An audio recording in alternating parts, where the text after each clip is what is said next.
मो ना दुष्मत महाकुलु बाहागर परे मो स्त्री सहित एटा प्रथम होली होली रे मो स्त्री को कथा दउची कि मु मो साड़ी आउ भाउज आउ अड़ोसी वाली भाउज आ पड़ोसी वाली मु कहा सहित भी होली खेलिबि नाही केवल मो स्त्री आ परिवार सहित मु होली खेलिबि या पई त तुमु के जबरदस्ती करूची ना ए पे मते केही भी केही जबरदस्ती करूनाची मो निज इच्छा रे सो इच्छा रे मु या करूची कारण मु बुझी सारिची जे परिवार सबटु गुरुत्वपूर्ण स्त्री सबटु गुरुत्वपूर्ण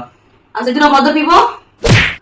ना मो कौनसी मद भांग कौनसी भी नशागत पदार्थ को मु सेदिन सेवन करिबि नाही आउ जे आम घर को मो संग मान आसलो चाहउछथि मु ताकु भी कहि दउची कि तमे माने तम घर तम स्त्री को सहित तम परिवार सहित होली खेल कारण परिवार ही स्त्री सबटु इंपोर्टेंट सकाळ को तुमु के आ पई का डरो चंदी धमको चंदी ना ये पई मते के किछ डरो नाती कि धमको नाती मोर निज इच्छा रे सो इच्छा रे मु आकु